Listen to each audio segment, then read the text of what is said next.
Marvin and Earl Noodle by Brad Turtle, assisted by AI. Marvin came wheeling into the Shady Palms courtyard on his yellow e-scooter, the basket bouncing and rattling as he zoomed across the cracked concrete. Earl was already outside, polishing the handlebars of his pink e-scooter with an old rag like he was preparing it for the county fair. "Ow!" Marvin called, his face still flushed with excitement. "You won't believe what I saw down at the pond. Fish! Sleeping! Whole schools of them, tucked under the bank like torpedoes waiting for orders. One of them, biggest carp I ever laid eyes on, looked like a World War II submarine."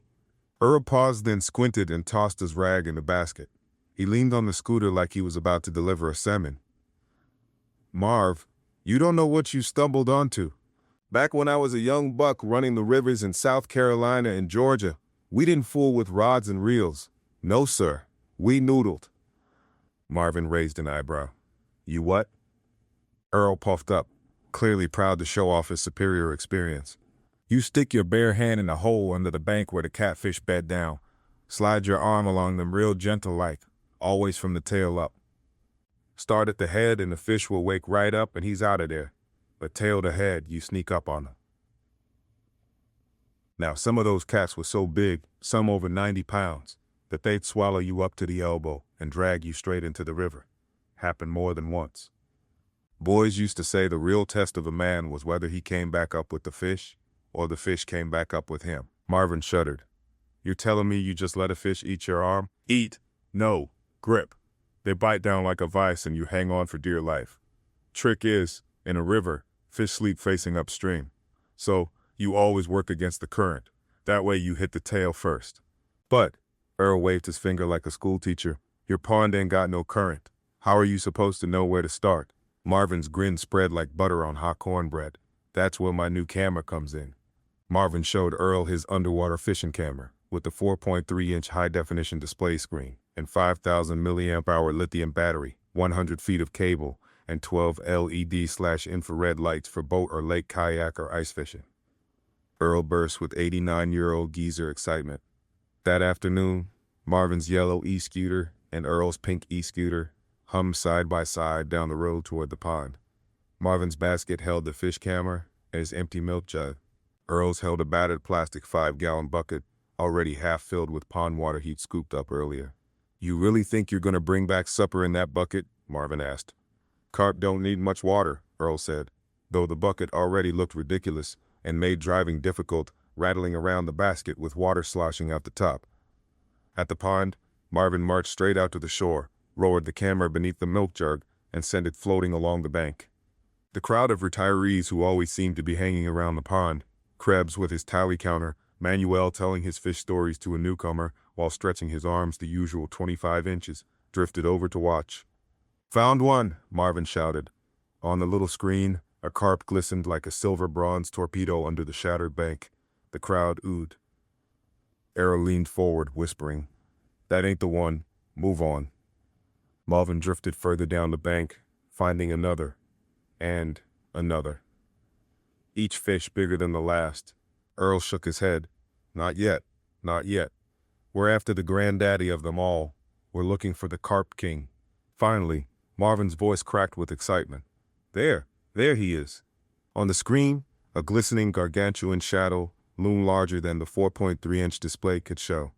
Its scales were the size of silver dollars, and its fins swished in slow motion, as if dreaming happy carp thoughts. The crowd gasped. Even Krebs dropped his tally counter. Earl got down on his belly, stretching himself flat on the bank like a soldier crawling under barbed wire. "Hold the camera steady, Marv. Guide me in." Marvin knelt beside him, screen glowing like a lantern in the dusk. "Move a little left. That's the tail. Easy now." Earl's hands slid in the water, creeping forward, inch by inch. When he reached the head, the carp came to life. With a sudden lurch, the fish clamped its mouth around Earl's arm up to the elbow. "Sweet monster of all fish," Earl hollered, thrashing as the carp yanked him over the bank and toward the water. Marvin dropped the camera on the ground and lunged, grabbing Earl's legs. "Hold still, will you? I gotcha." But the carp had leverage. Both men slowly slid forward, bravos scraping under their shoes, voices pitching higher with each tug. "We're going in," Marvin shouted. "Not without the fish we ate," Earl bellowed back. The crowd of bystanders stood stupefied, like they were frozen in time, too shocked to even make a sound. But Manuel grabbed Marvin's shoulders and Krebs grabbed Manuel, and pretty soon the whole line of seniors was pulling like a tug-of-war team against the king carp. The fish thrashed, water exploding in sheets. Earl was half in the water. Marvin was soaked. Earl, whose head was now below the surface, screamed bubbles. Marvin screamed air. The crowd screamed in horror. Then with one final heave, the beast came free of the water and landed on the bank, flopping like a felled dragon. Earl wrestled his arm loose, dripping wet and red from the pressure, panting and gasping but grinning like he'd won the lottery. "Into the bucket," Earl commanded. It took Marvin and Earl together with Krebs and Manuel to hoist the carp into the 5-gallon pail of pond water, and then to lift the bucket into Earl's pinky suitor basket. The fish's head fit inside the bucket, but that was about all. Its tail curled around and stuck straight out like a flag, slapping against Earl's knees, as if to protest the indignity. The crowd cheered. Krebs clicked his tally counter twice, once for the fish and once for Earl. With their prize cargo, the two puttered back into Shady Palms, the king carp sloshing and tail whacking the whole way. Waiting at the gate was Cheryl, arms folded, lips pursed. She peered into the bucket. "And what," she demanded, "do you two think you are going to do with that?" Marvin and Earl rehearsed the entire pond episode to Cheryl, who, if it hadn't been for the giant fish in a bucket and for their wet clothes, would not have believed a single word of it. Marvin said, "Earl is going to cook it." Earl said, "I thought you were going to cook it." Cheryl looked at the two boys and said, "Oh, I see. Neither one of you know how to cook a fish." Cheryl rolled her eyes but took the fish by the tail, like she was plucking a misbehaving child out of a church pew. "Bring me a fish, I'll make you a feast." The group that always formed when Marvin, Earl, and Cheryl were seen talking together dispersed, gossip already buzzing. Marvin and Earl rolled their e-scooters back to their apartments. They were dripping wet, scratched up, exhausted but grinning ear to ear. That night, as Marvin drifted off to sleep, he dreamed not of harpoons or cameras, but of a steaming platter of breaded deep-fried king carp, golden and crispy, fit for royalty. And at Shady Palms Apartments, that was as close as anyone got to happily ever after.